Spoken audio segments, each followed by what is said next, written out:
I have a question. I know you don't like that you use Q-tips, but we do it anyway. And you get water in there when you take a shower, do you use Q-tips? And what if you touch it? It doesn't like move or anything, right? I shake my head and the water comes out of my ears just like if you were going to go swimming. Uh-huh. I shake my head and the water comes out of my ears. I don't have any trouble. I don't do anything. I walk into that shower like I was a normal person. Didn't have any hearing aids. It doesn't bother me one bit. How do you clean your ears? Well, Yes, Pat, tell them. Tell them what I've been telling you. Don't say Q-tips. you're not supposed to put anything bigger in your ear than your elbow. Okay. We do it anyway. I though. take a Q-tip just right around here. And Dr. Okay, Sharber mine, does the rest with his mine little I have bag. to clean out, and my ears are very waxy, Uh-huh. so I didn't know. Basically, the wax glands are in the outer 1/3 of the ear canal. We're putting the lyric device beyond that. So generally, the wax is going to accumulate in front of the lyric. And even if you have waxy ears, a lot of our patients do fine with the lyric. The problem is if you want to go poking in there with a Q-tip, the microphone to the hearing aid is at the back end. And you're just going to take whatever wax is there and shove it up against the microphone. So we tell our patients, as Pat so ably said, don't put anything in your ear because you're just going to shove it into the hearing aid. The other part of the equation is when you come in, because they're getting weak, when we take the hearing aids out, we're taking what wax is there out with it. So we generally start each insertion with a clean, clear ear canal. So even patients who have wax issues are basically getting their ears cleaned for free as they come in to get their hearing aids Well, replaced. the wax doesn't plug up your hearing aid then. Well, it can eventually. And in some cases, yeah, someone's coming in every 2.5 months because eventually the wax plugs it up. And it's going to plug it up quicker if you're using a Q-tip. So that's why we say don't do that.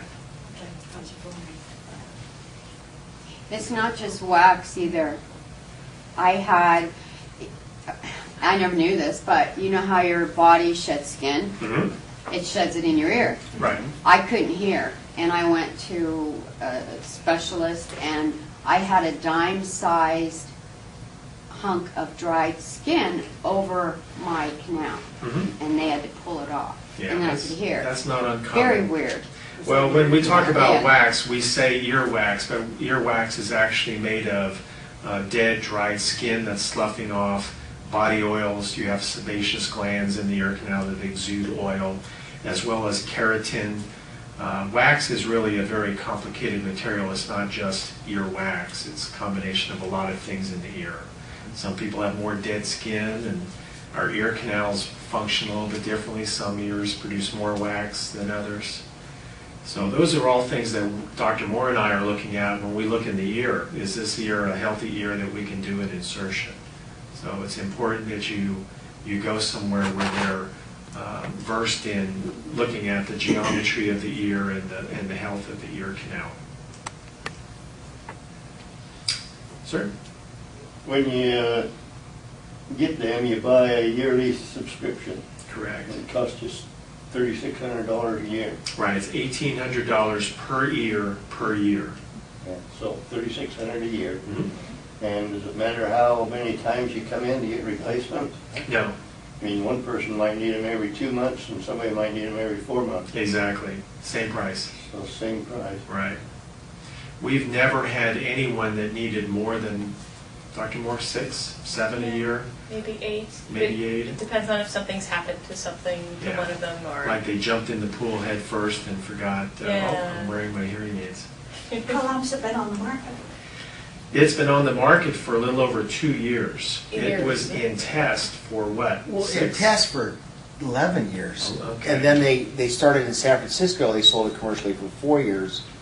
And then everywhere else, you got an early head start about 2.5 years ago. Yeah, So you're probably one of the first in Arizona to do this. second one.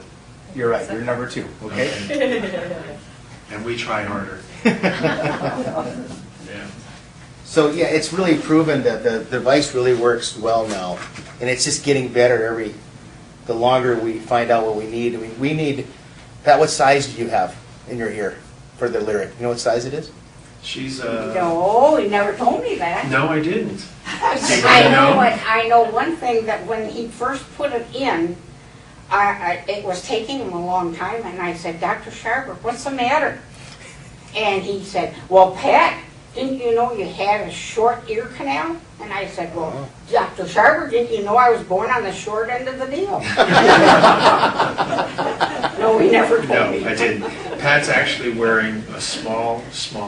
She has Okay. very small ears. She just fits the parameters. So she's like a 3 or 4 insertion? 4 Okay. millimeter. And he told me when But it he still first seems to be saw my ear, invisible. he said, It is. I don't know if you're gonna be able to use these, and I thought, oh, no. Yeah. What I'm getting at is she's a small. Remember that cushion, those 2 yellow parts? There's a front part is a small and the back part's a small. So she's as small as we have.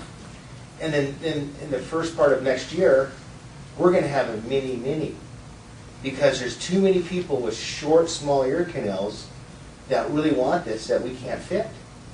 So when he checks your ear anatomy, we can't fit everybody. Sometimes it's V-shaped, sometimes it's an hourglass, sometimes it's a step up, sometimes it's just too short. So we're making all kinds of new sizes and changing everything all the time. So